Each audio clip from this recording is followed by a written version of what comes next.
This episode's brought to you by the Public Domain Shop, a clothing brand inspired by classic literature and film. Use the code Wolff to get 10% off your next sweatshirt purchase. Ballad of a Small Player has been getting mixed reactions, many people dismissing it as style over substance. And while for the first third I was kind of thinking the same thing, in my opinion there is an interesting psychological drama that is this story. Or maybe this is my kind of artsy, I don't know. The film stars Colin Farrell as a gambling addict on a losing streak in Macau while he's on the run. But for a series of interactions between a local bookie named Dao Ming, played by Fala Chen, and a private detective played by Tilda Swinton, he's forced to decide whether or not to confront his past or keep lying to himself that he's on a roll.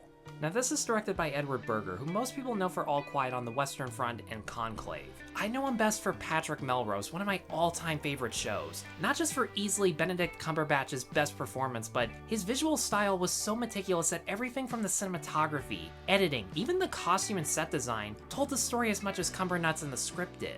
And when I heard he was making a neo-noir gambling drama, I got excited at the possibilities of a city drenched in neon light, characters shrouded in silhouetted faces or symbolic mirrored reflections, one of which a pretty good Citizen Kane homage, and crazy camera angles that show Farrell's fucked up moral compass and mental state, and Berger does all of the above and then some.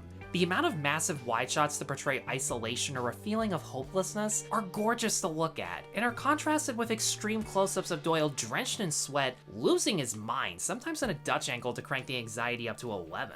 But without the musical score and especially an intense, trippy sound design that you have to hear in a theater or with headphones on to appreciate, the camera work would have been all flash. Whenever Colin Farrell hallucinates, which is quite a bit, what he hears becomes distorted. Sometimes the sound mixes from different scenes, reminding him of his mistake. Two scenes in particular being Farrell all alone in a motel room, thinking his TV is showing his flashbacks, and a climax I never thought I'd see where the movie managed to make Baccarat exciting. But the loud ruffling of the cards as he's checking them, the constant cuts to each player and card, showcases how to portray gambling in an exciting way, no matter the game. Part of what makes Colin Farrell's character interesting is the only game he plays in this is Baccarat, which, based on this movie, is a game you can only win with luck, not skill, considering you literally only play the cards you're dealt with. Which is a pretty obvious but still decent metaphor for a character who tries to ask for more cards even when the dealer says no. He is a con man, but it's pretty clear early on that he's not good at it, let alone a professional. And to me that made him unique from most characters in gambling thrillers. Instead of a smart, charismatic, stoic loner, he's actually a bumbling, insecure drunk, whose gambling addiction comes from a desperate need to make easy money and live luxuriously for no other reason than he hated his past poorer life so much that he believes only money buys happiness. He blames the people he stole from for being more fortunate than him, despite gambling being the only work he's willing to put in, and despite having no skill at it, he stubbornly does it anyways because it's the easiest way to make a living. If someone has the upper hand and throws him to the curb, all he does is desperately try bargaining with them because it's the only thing he can do. This all sounds pretty pathetic, and yeah, it is. So why root for him? Well, even if you know greed is a bottomless cup that'll never satisfy you, we've all dreamed of having more wealth, more material items, or some luxury that just seems impossible compared to our cold reality. And the desperation Farrell has to cling onto it is easy to understand and relate to.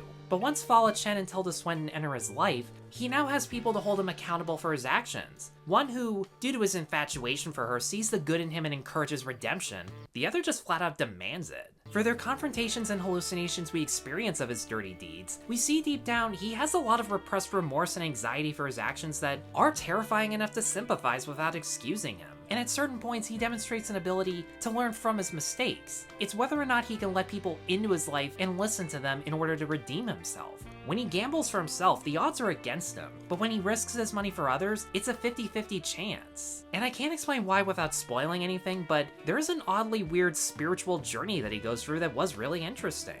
I think that's why for the opening 20 minutes when he's all by himself, I wasn't getting invested, but Tilda Swinton's very first scene instantly hooked me in. She's the only other character who knows Farrell well enough to outsmart him, making her cat and mouse dynamic suspenseful and at times darkly funny every time she insults his charade. And of all the characters in this, she's the one with the clearest morals, that no amount of money could ever buy her off from delivering justice, and no amount of poverty justifies theft from wealthier people, which makes things more complicated when she watches him at the Baccarat table, sees how far he'd go and to what end, and his, for lack of a term, bravery strangely impresses her, turning her into a spectator of sorts. Dao Ming, on the other hand, should have been a more likable character, but in my opinion she was the weak spot in the script. With Farrell and Swinton's relationship, they're both from the working class and have differing views on money as an object, so their conflict made sense. With Doyle and Dao Ming, I know the idea is that the two of them are supposed to see their similarities in each other as they're both morally lost, especially with Chen having a pretty good monologue about how her past is kind of the same as his, only she doesn't have the chance to redeem herself, he does. But at the same time, I didn't really buy into Farrell and Chen's chemistry, and there's a final twist about who she really is that not only posts some plot holes as to how Farrell was able to do certain things, but in my opinion made their connection a little too ambiguous. But at the same time, it led to, in my opinion, a perfect cathartic ending for Farrell and one of the weirdest mid-credit scenes I've ever watched. Yeah, there's a mid-credit scene, and I recommend it, and the movie itself. Ballad of a Small Player only does a handful of different things from most gambling thrillers, but the trippy, intense style is gorgeous to look at, and most of the cast elevates the material into something special. It may not reach the heights of All Quiet on the Western Front or Conclave, but it's not meant to be, and again, it could be a case of style over substance, but it's my kind of style. If it's playing in theaters, give it a chance, you might like it. And with that, guys, thanks as always for watching. Let me know in the comments below what you think of Ballad of a Small Player. Be sure to stay tuned for more reviews, check me out on Patreon and buy me a coffee, and be sure to like and subscribe. Take care.